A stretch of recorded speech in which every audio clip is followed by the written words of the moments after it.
Hello students, good evening. मैं हूं राजेंद्र कुमार और आप सबों का हमारे चैनल जेएच एग्जाम प्लेक्स पर बहुत बहुत स्वागत है।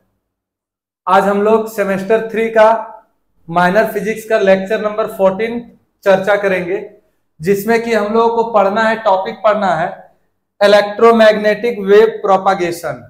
क्या पढ़ना है बच्चों? Electromagnetic wave propagation. तो इसमें देखिए 4-5 टॉपिक है। तो इसमें सबसे पहला चीज जो चर्चा करना है इलेक्ट्रोमैग्नेटिक वेव प्रोपागेशन में, तो electromagnetic wave propagation in vacuum. इसमें हमको वेव इक्वेशन निकालना है ई के टर्म में और एच के टर्म में। फिर हमें क्या निकालना है? वेलोसिटी निकालना है इलेक्ट्रोमैग्नेटिक वेव का। फिर क्या दिखाना है? ट्रांसवर्स नेचर है उसको दिखाना है। फिर हमें क्या दिखाना है कि रिफ्रैक्टिव इंडेक्स दिखाना है ना, और इंट्रिंसिक फॉर्म में दर्शाना। ये 5 पॉइंट हमको बताना जरूरी है। तो हम लोग चर्चा करते हैं। जो टॉपिक है वो है इलेक्ट्रोमैग्नेटिक वेव प्रोपागेशन। तो चलिए हेडिंग देंगे बच्चों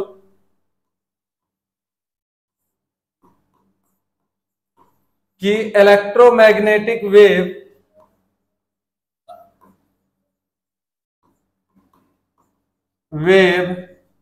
प्रोपागेशन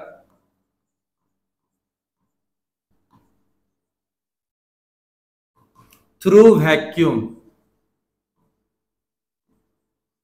थ्रू क्या बच्चों? वैक्यूम। तो इसमें हमको क्या दर्शाना है? सबसे पहली बात दर्शाना है wave equation in terms of E and H. तो देखिए इसमें पहला जो पॉइंट हमें लाना है वो लाना है wave equation in terms of E and H. देखिए वेव इक्वेशन लाना है ई और एच के टर्म्स में। मतलब समझिए कि ई और एच के टर्म्स मतलब कहने का मतलब समझ रहे हो? ई मतलब इलेक्ट्रिक फील्ड और एच मतलब मैग्नेटिक फील्ड इंटेंसिटी, उसके टर्म्स में लाना है। दूसरा चीज है वेलोसिटी ऑफ इलेक्ट्रोमैग्नेटिक वेव।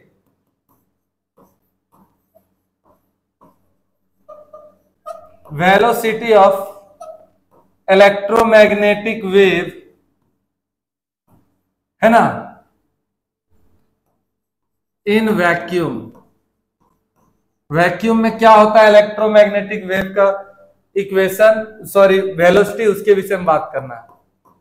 तीसरा क्या बात करेंगे? Transverse nature.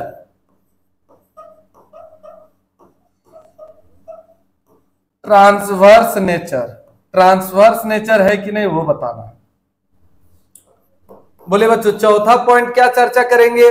चौथा पॉइंट चर्चा करेंगे रिफ्रैक्टिव इंडेक्स। रिफ्रैक्टिव इंडेक्स,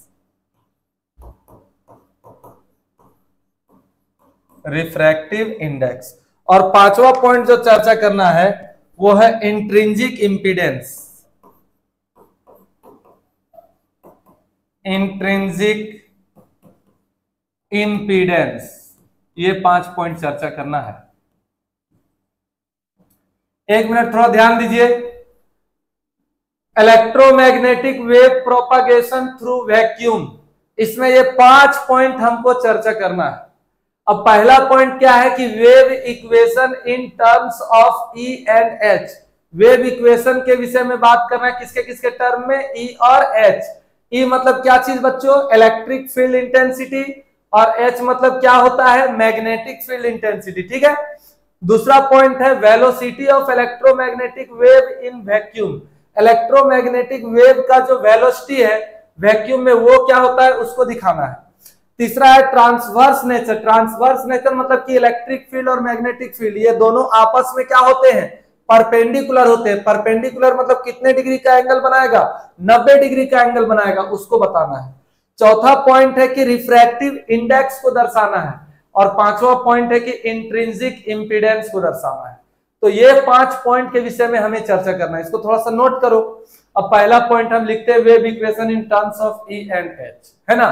तो आप इसे नोट करिए।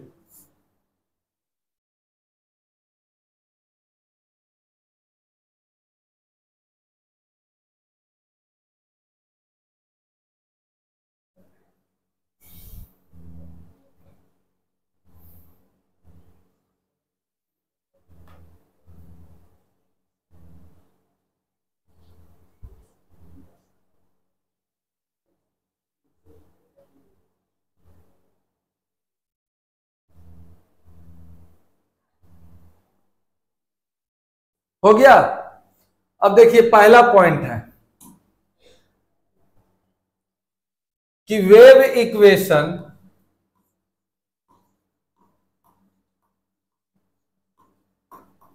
In terms of E and H। E मतलब क्या चीज बच्चों? इलेक्ट्रिक फील्ड इंटेंसिटी, और H मतलब क्या चीज? मैग्नेटिक फील्ड इंटेंसिटी, है ना। तो देखिए वैक्यूम में क्या होता है, इन वैक्यूम, पहले आप समझो, रो का मान 0 होता है, सिग्मा का मान भी 0 होता है, एंड जे मतलब करंट डेंसिटी का मान भी क्या होता है? 0 होता है। तो मैक्सवेल इक्वेशन क्या बनता है? सो देखिए, सो मैक्सवेल इक्वेशन बिकम्स, इसलिए मैक्सवेल इक्वेशंस क्या हो जाएंगे? तो आप बताइए, डेल डॉट ई बराबर क्या हो जाएगा? 0। डेल डॉट ई का मान कितना आएगा? 0। अच्छा, del cross, sorry, del dot H भी मेरा, del cross del dot H का मान भी क्या आ जाएगा बच्चों? 0। ये दोनों आएगा 0। चलिए आएगा। अब डेल क्रॉस एच बराबर क्या हो जाएगा? सो देखिए, डेल क्रॉस एच का मान क्या होगा? ये minus mu naught, minus mu naught. अब बोलिए, del H by, del H होगा कि डेल ई होगा? यहां पर ई लाएंगे तो यहां एच आएगा। देखिए यहां पे ई लाएंगे तो क्या आएगा?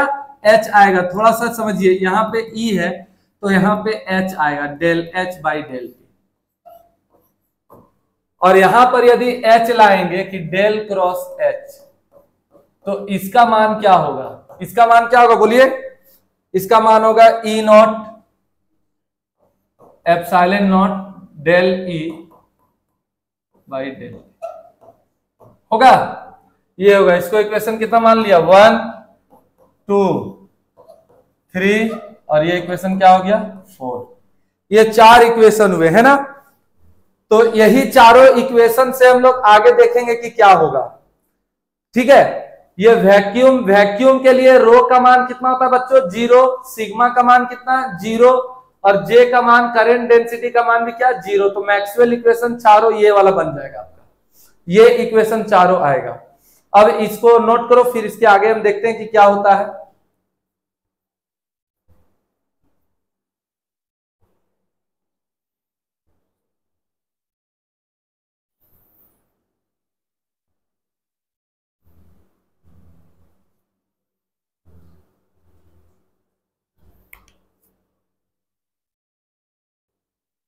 देखिए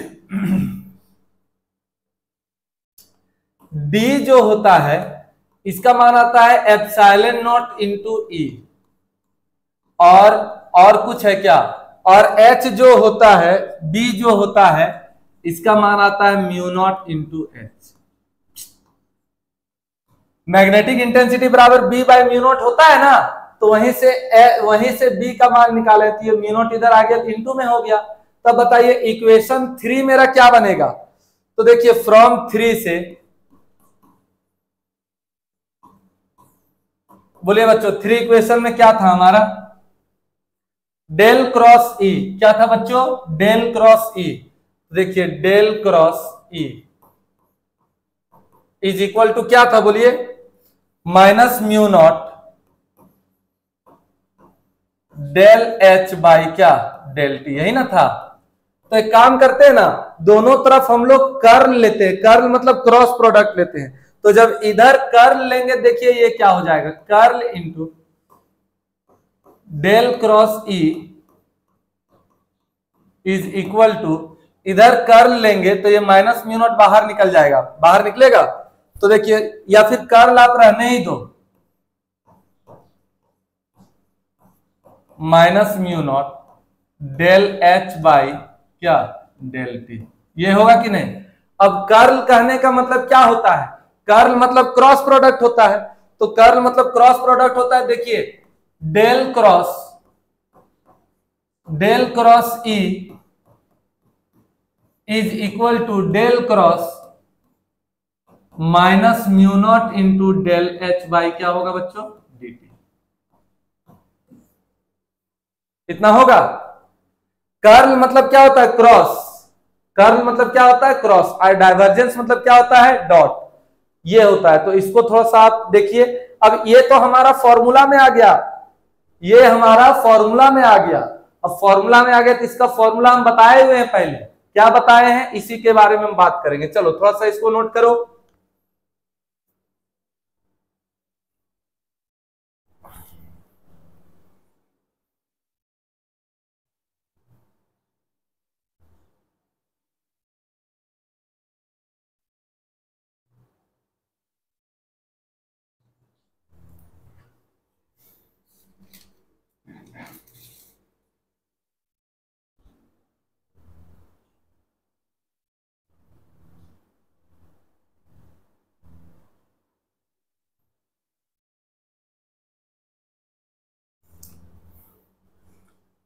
इधर देखिए, ये हो गया डेल क्रॉस ई हो गया ना, इज इक्वल टू, अच्छा माइनस बाहर निकाल लेते, माइनस डेल क्रॉस, यहां पे हो गया mu naught into del H by क्या, डेल टी। इसमें तो कोई डाउट नहीं होना चाहिए। अब ये फॉर्मूला है, ये फॉर्मूला किसका है, इसी के विषय में बात करेंगे। देखो फॉर्मूला क्या है, डेल इंटू, बोलिए डेल डॉट ई, है कि नहीं, और माइनस डेल स्क्वायर ई बराबर। अब इधर क्या होगा बोलो, माइनस म्यू नॉट तो बाहर निकल गया। देखो यहां से आप प्रीवियस से देखो, माइनस म्यू नॉट बाहर निकालते हैं, डेल अंदर ले जाएंगे। तो डेल जब अंदर ले जाएंगे तो क्या होगा बोलो, minus mu naught into del by del T. अब यहां पे क्या बच गया, यहां पे डेल बाई डेल टी बाहर ले आ रही है म्यू नॉट, तो ये क्या हो गया डेल एच। तो क्या होगा बोलो, डेल एच ना होगा, तो डेल क्रॉस एच आपका ये आ गया, यही ना आएगा। ये क्रॉस था अंदर, तो क्रॉस मेरा अंदर चला गया, अंदर चला गया ये कि नहीं चला गया। अब बोलिए डेल डॉट ई इक्वेशन 1 में कितना था, 0, तो ये 0 था, तो 0 minus del square E is equal to minus mu naught. अब बोलिए पार्शियली डिफरेंशिएशन में आ गया ना, तब इसका हो गया minus mu naught del by del T into del cross क्या एच। तो माइनस वाला साइन हो जाएगा, तो यहां पे हो जाएगा आपका minus del square vector E is equal to, ये माइनस म्यू नॉट है del by del T, clear है, ये डेल क्रॉस क्या हो जाएगा, एच हो जाएगा, क्लियर है। चलिए इसको थोड़ा सा माइनस माइनस यदि कैंसिल भी कर देंगे तो पर भी दिक्कत नहीं है, तो लिखिए, इसको लिखिए। तो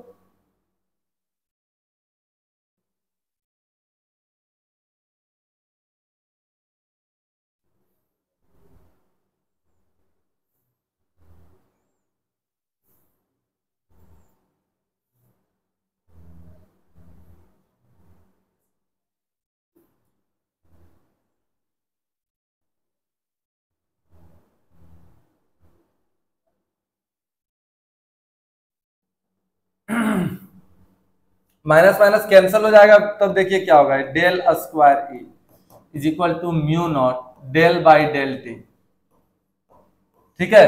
इसका मतलब हो गया epsilon naught into del E by क्या, डेल टी।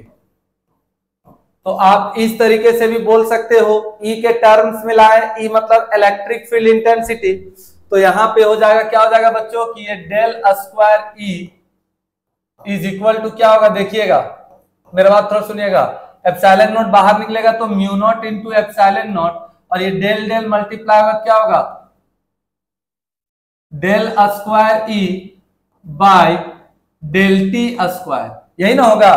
तो ये हमारा जो इक्वेशन नंबर 5 आया, ये 5 आया किसके टर्म्स में आया बच्चों, ई के टर्म्स में। ई मतलब क्या चीज, इलेक्ट्रिक फील्ड इंटेंसिटी के टर्म्स में। किसके टर्म्स में आया, इलेक्ट्रिक फील्ड इंटेंसिटी के टर्म्स में। तो यहां लिखना होगा इन टर्म्स ऑफ किसके बच्चों, ई। ई मींस क्या, इलेक्ट्रिक फील्ड इंटेंसिटी। बोलिए, बात समझ में आया? तो देखिए हमारा जो पहला पॉइंट था वो पॉइंट हमारा देखिए कामयाब होते नजर आ रहा है कि wave equation in terms of E and H. तो ई के टर्म्स में हमारा ले आए, देखिए ई के टर्म्स में ये इक्वेशन आया कि नहीं आया? Del square E is equal to mu naught epsilon naught del two E by del T square. ये इक्वेशन आया, तो ये ई के टर्म्स में है बच्चों, ई के टर्म्स में देखिए ये है। तो ये इक्वेशन ई के टर्म्स मतलब इलेक्ट्रिक फील्ड इंटेंसिटी के टर्म्स में ले आए, लाए कि नहीं लाए? बिल्कुल लाए। चलिए इसको नोट करिए। अब एच के टर्म्स में सिमिलरली हम लोग ले आएंगे।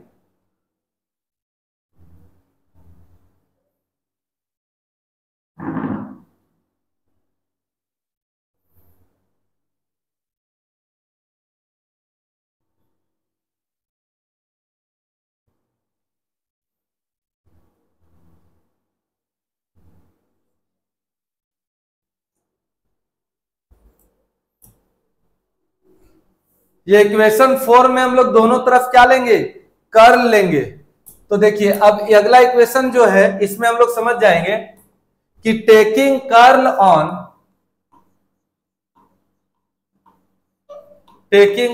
ऑन बोथ साइड्स, दोनों तरफ, बोथ साइड्स ऑफ इक्वेशन 4।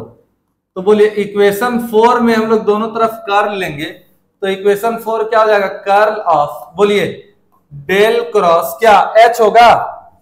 तो डेल क्रॉस क्या है बच्चों? एच इज इक्वल टू क्या है हमारा? बोलिए इक्वेशन क्या है? डेल क्रॉस या कर्ल ऑफ, बोलिए इक्वेशन 4 क्या है? इक्वेशन 4 थोड़ा देखिए, इक्वेशन 4 ध्यान से देखिए। इक्वेशन नंबर 4 हम लोगों का क्या है? Del curl of epsilon naught del E by del T, epsilon naught del E by del T, epsilon naught del E upon क्या? Del T. तो कर लेंगे तो इधर डेल क्रॉस हो जाएगा, तो बोलिए डेल क्रॉस एच। अब उतना लंबा लिफाफा जाएंगे क्या? अब उसी सिमिलरली तरीके से हम लोग आ रहे हैं कि del cross epsilon naught del E upon क्या? Del T. तो इधर भी हम लोग का क्या हो जाएगा? जिस तरह से देखो पिछला इक्वेशन हम लोग क्या लाए? डेल स्क्वायर ई लाए, तो यहां पे क्या हो जाएगा? बोलिए डेल स्क्वायर क्या हो जाएगा? एच। तो क्या हो जाएगा? Del square H. तो यहां पर फॉर्मूला फिर पुट करेंगे रिप्लेसमेंट, तो यहां पर फॉर्मूला क्या हो जाएगा? म्यू नॉट इंटू क्या? Epsilon naught. क्या हो जाएगा? Mu naught into epsilon naught. यहां पे del two E by del T square है, तो यहां पर क्या होगा? बोलिए del two H by del T square. बोलिए ये टर्म्स ऑफ किस में आया? एच के टर्म्स में आया, इन टर्म्स ऑफ एच।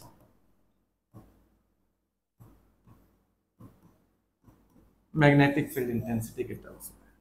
तो ये इक्वेशन को 5 माने थे, इस इक्वेशन को क्या मान लेंगे बच्चों? 6 मान लेंगे। इलेक्ट्रोमैग्नेटिक वेव प्रोपागेशन जो है वैक्यूम में, तो इसका पहला पॉइंट हम लोग क्लियर किए। पहला पॉइंट क्या क्लियर किया बच्चों? कि इलेक्ट्रोमैग्नेटिक वेव जो है उसको हम लोग इक्वेशन निकालें। किस टर्म में इक्वेशन निकालें? ई और एच के टर्म में। देखो एच के टर्म में इक्वेशन है, इसके पहले हम लोग ई के टर्म में भी जस्ट निकाले। पहला पॉइंट क्लियर हुआ। दूसरा पॉइंट क्या है? कि वेलोसिटी निकालना है। क्या निकालना है बच्चों? वेलोसिटी। उसको कैसे निकालना? थोड़ा सा सूचना आप लोग को हम बता देना चाहते हैं कि सेमेस्टर 2 और सेमेस्टर 4 का जो मेजर पेपर है फिजिक्स का वीव्यू से रिलेटेड, तो वो बच्चों 5 मई को स्टार्ट होने जा रहा है।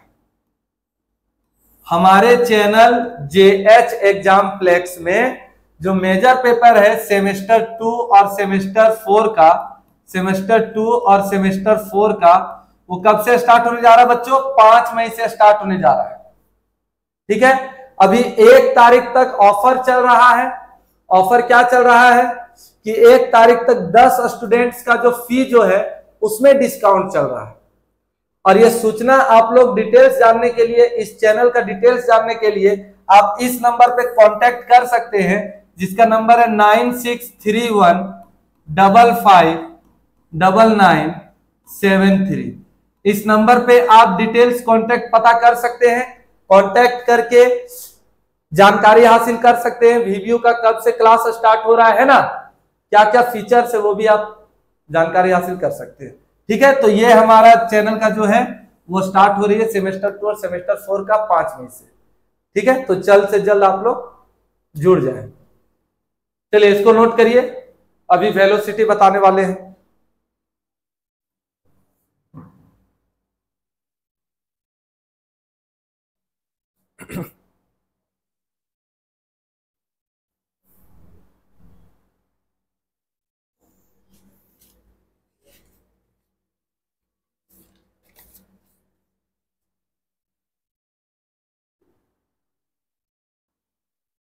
लिख लिए? चलिए दूसरा चीज क्या है, वेलोसिटी। दूसरा पॉइंट हमारा क्या है बच्चों, velocity.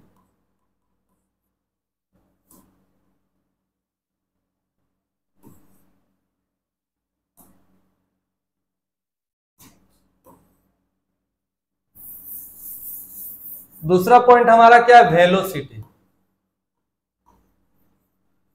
Velocity of electromagnetic wave, electromagnetic wave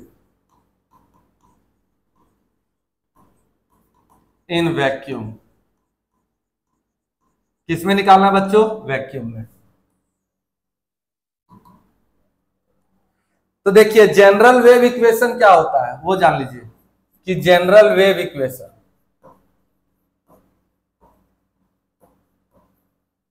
बोलिए बच्चों जनरल वेव इक्वेशन क्या होता है, थोड़ा सा वो चीज चर्चा कर लेते हैं।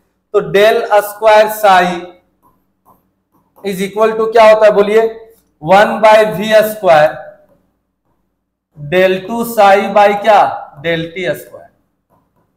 इसको मान लेंगे, बोलिए पिछला इक्वेशन कहां तक माने थे, 6 तक माने थे, इसको मान लेंगे कितना बच्चों, 7।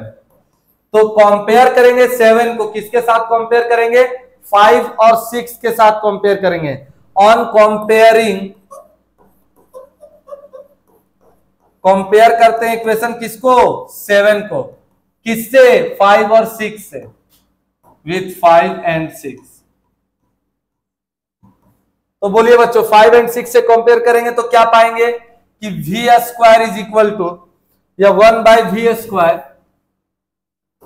1/v² इज इक्वल टू पाएंगे μ0 इंटू क्या, एप्सिलॉन0, यही ना पाएंगे। अब ये v² को ऊपर ले जाएंगे तो v² इज इक्वल टू हो जाएगा 1/μ0 इंटू क्या हो जाएगा बच्चों, एप्सिलॉन0। अब v का मान यदि हमको निकालना है तो स्क्वायर इधर आएगा, रूट में आएगा, तो v बराबर हो जाएगा 1/1 का रूट तो 1 ही होगा, यहाँ पे रूट अंडर μ0 इंटू क्या हो जाएगा बच्चों, एप्सिलॉन0।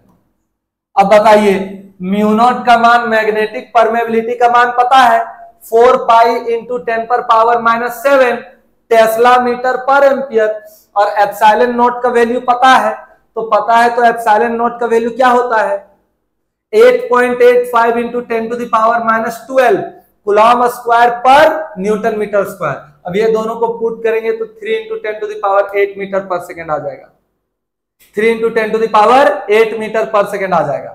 तो ये हो जाएगा हमारा दूसरा पॉइंट कंप्लीट। तीसरा पॉइंट ट्रांसवर्स नेचर हमें दर्शाना है ना, इसको आप नोट करिए। तो तीसरा पॉइंट भी हम बता देते हैं।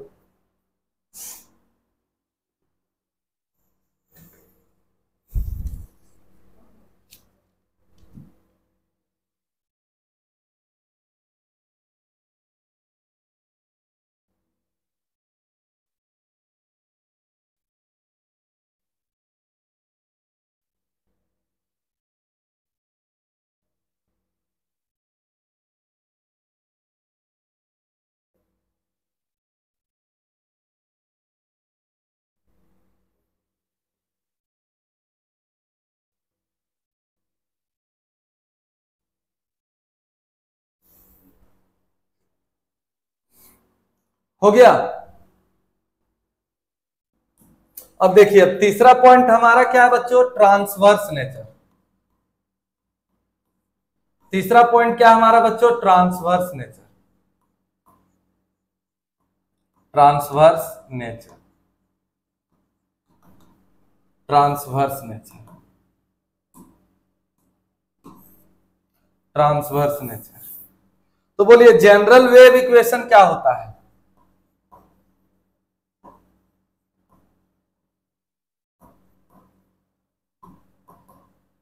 अभी हम लोग क्या पढ़े बताइए कि psi is equal to psi naught, नहीं, E to the power I, E to the power I into बोलिए K X minus omega T, K X minus omega T. ये हम लोग पढ़े, जनरल इक्वेशन पढ़े ना। तो इक्वेशन 5 से जब हम लोग देखेंगे, इसको इक्वेशन मान ले, नहीं, इक्वेशन जब हम लोग 5 से देखेंगे तो बोलिए इक्वेशन 5 में क्या है, बोलिए E इज इक्वल टू क्या होगा, बोलिए ई नॉट होगा, E इज इक्वल टू क्या होगा, ई नॉट ई पर पावर आई, बोलिए के जेड माइनस ओमेगा टी। मतलब ये जेड मतलब क्या बता रहा है कि electric field intensity Z axis के अलोंग प्रोपागेट कर रहा है। कौन से एक्सिस के अलोंग प्रोपागेट कर रहा है बच्चों? जेड एक्सिस के अलोंग। ये हमको बता रहा है, यहां पे समझ लीजिए, जेड एक्सिस के अलोंग प्रोपागेट करेगा।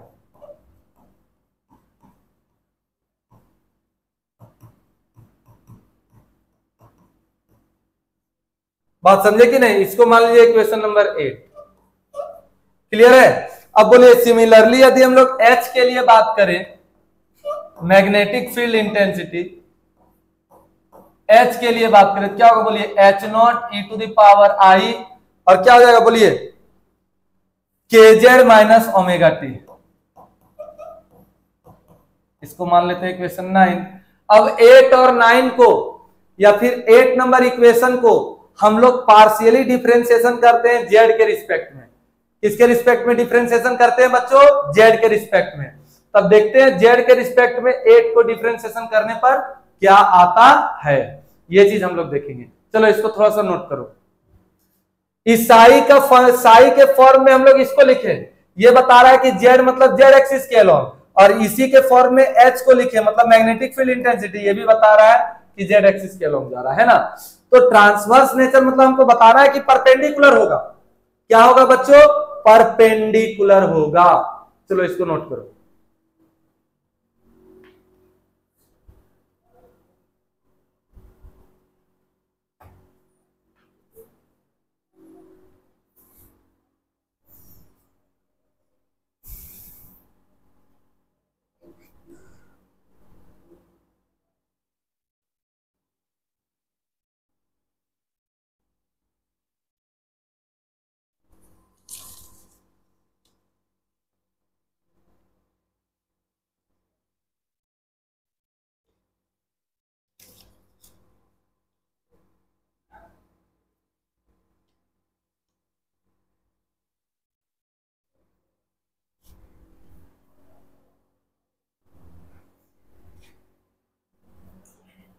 अब बताइए, पार्शियली डिफरेंशिएशन करते हैं इक्वेशन 8 को, तो लिखेंगे on partially differentiation, on partially differentiation किसको?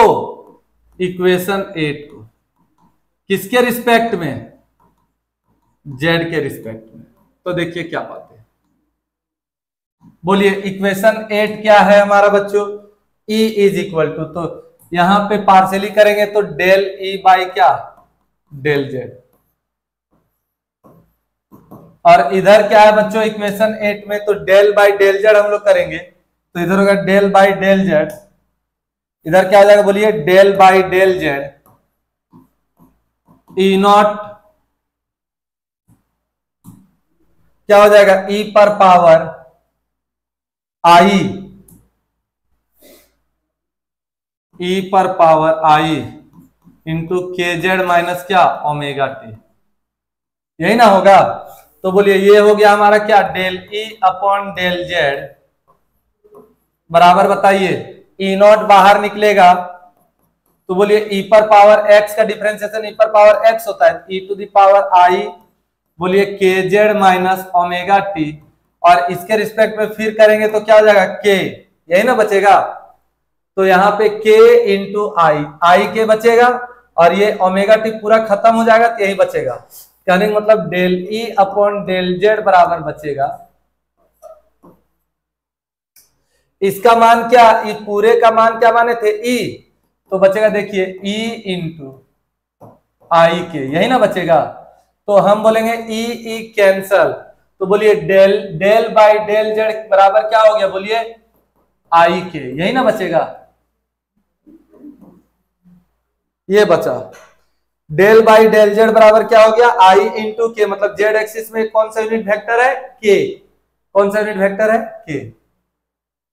अब सिमिलरली इक्वेशन 9 को, इक्वेशन 9 हम लोग क्या माने थे बच्चों, ये इक्वेशन 9 को जब हम लोग टी के रिस्पेक्ट में डिफरेंशिएशन करेंगे तब देखते हैं कि क्या आता है।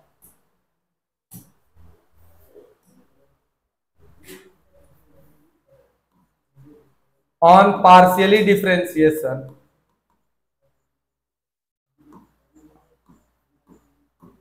Equation 9 with respect to t, we get, तो बोलिए इक्वेशन 9 को डिफरेंशिएशन करेंगे तो क्या हो जाएगा, del H by del T, क्या हो जाएगा बच्चों, del H by del T बराबर del by del T, del by क्या, डेल टी, एच मतलब एच नॉट ई पर power I K Z minus क्या, ओमेगा टी, यही था ना। तो एच नॉट बाहर निकलेगा, अब ई पर पावर फलाना का मान वही होता है, ई पर power I K Z minus omega T, और टी के रिस्पेक्ट में करेंगे तो माइनस ओमेगा आएगा, आई ओमेगा आएगा, माइनस ओमेगा इंटू आई आएगा। तो यहां पर बोलिए del H upon del T बराबर जो है,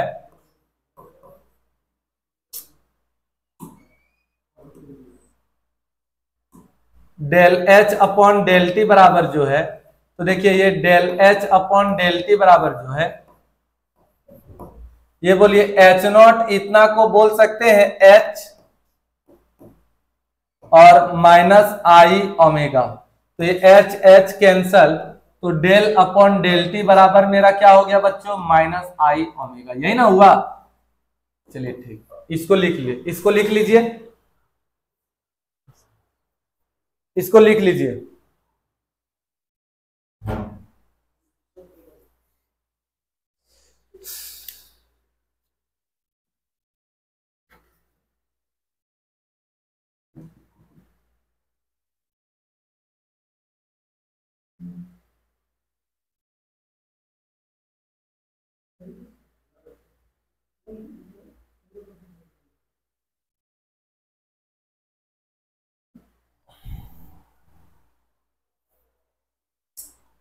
हो गया। अब बोलिए इक्वेशन 1 हमारा क्या था, थोड़ा सा इक्वेशन 1 पे आ जाते हैं बच्चों। इक्वेशन 1 हमारा क्या था, देखिए इक्वेशन 1 क्या था, डेल डॉट ई बराबर क्या था, 0 था, डेल डॉट ई बराबर क्या था बच्चों, 0 था। तो बोलिए इक्वेशन 1 क्या था कि डेल डॉट ई बराबर 0, तो देखिए आप फ्रॉम 1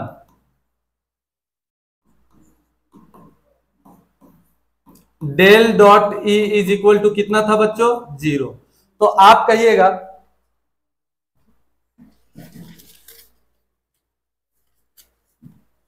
कि डेल बराबर यदि हम लोग निकालते हैं तो डेल बराबर हम लोग क्या निकालेंगे, आई, देखो ये तीनों वेक्टर के फॉर्म में आ रहा है, यूनिट वेक्टर, आई का भी, जे का भी और के का भी, मतलब एक्स एक्सिस, वाई एक्सिस और जेड एक्सिस। तो हम बोलेंगे यहां पे I del by del X plus J del by del Y plus K, बोलिए del by del Z. Clear है। तो ये जेड एक्सिस के अलोंग के आई है हमारा पहले लाइन में, जब हम लोग इक्वेशन 5 को डिफरेंशिएशन किए तो के आई फॉर्म में लाए, मतलब जेड एक्सिस के फॉर्म में लाए, तो एक्स और वाई एक्सिस का यहाँ पे फंक्शन का मान यहाँ कितना हो जाएगा, 0। तो ये 0 प्लस 0 के डेल बाई क्या, डेल जेड, यही ना होगा। तो यहां पे कहने का मतलब हमारा क्या हो गया बच्चों, के कैप डेल बाई क्या डेल जेड, इतना हमारा हुआ। अब डेल डॉट ई लिखना है, तो डेल डॉट ई लिखना है तो डेल का मान कितना है बोलिए, K del by del Z dot E is equal to कितना 0। चलिए इसको लिखिए, थोड़ा सा तो टफ लगेगा क्योंकि इसमें सब चीज का मिश्रण है, पार्शियली डिफरेंशिएशन भी है, यूनिट वेक्टर भी है, इलेक्ट्रिक फील्ड मैग्नेटिक फील्ड भी है, सारा चीज का मिश्रण है ना। लेकिन लैंग्वेज एकदम ना के बराबर आप लोगों को हम बता रहे हैं ताकि समझने में आसानी हो।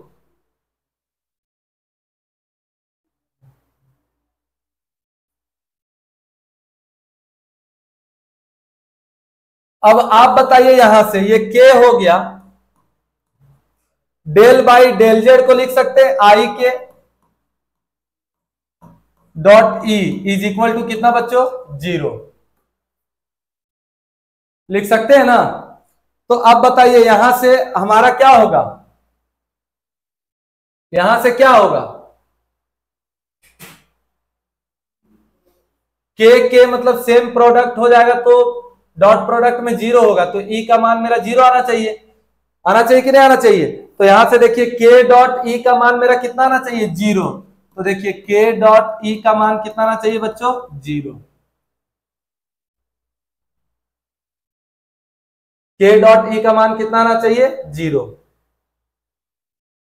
के डॉट देखिए डॉट प्रोडक्ट हम बताते हैं, ये 0 कब होगा, जैसे आई डॉट आई मेरा कितना हुआ 0, डॉट प्रोडक्ट समझिए, जे डॉट जे कितना होगा 0, के आई डॉट आई 1 होता है, सॉरी, जे डॉट जे 1, के डॉट के क्या होगा 1।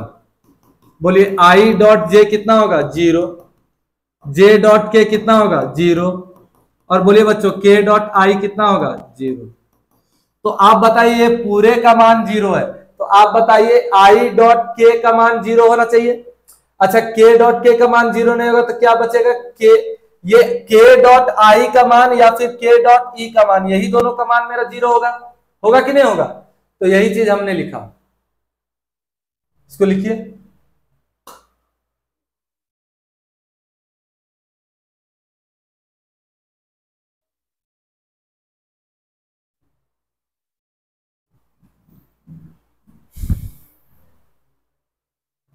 ये इलेक्ट्रिक फील्ड का, यदि मैग्नेटिक फील्ड का हम लोग निकालते हैं तो सिमिलरली हो जाएगा, के डॉट एच का मान भी कितना आ जाएगा 0 आ जाएगा।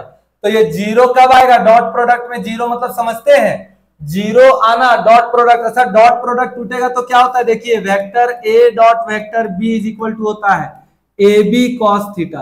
तो अच्छा ये 0 कब होगा, जब ये कॉस थीटा यानी कि थीटा का मान कितना डिग्री हो 90 डिग्री। तो यहां से ये दोनों 0 है, एलएचएस सॉरी आरएचएस बराबर है, एलएचएस बराबर करना होगा, तो एलएचएस बराबर करना होगा तो K dot E is equal to क्या होगा के डॉट एच होगा। कहने का मतलब यहां पे हमको पता चल गया ऑटोमेटिक कि electric field intensity perpendicular to magnetic field intensity. यही ट्रांसवर्स नेचर हमको दिखाना था, ट्रांसवर्स नेचर में यही दिखाना था, ठीक है, कि इलेक्ट्रिक फील्ड और मैग्नेटिक फील्ड दोनों परपेंडिकुलर होता है। इलेक्ट्रोमैग्नेटिक वेव जब प्रोपागेट करता है तो देखिए इस तरह से प्रोपागेट करता है बच्चों, इस तरह से बताए थे। और थोड़ा सा दिमाग लगाइएगा तो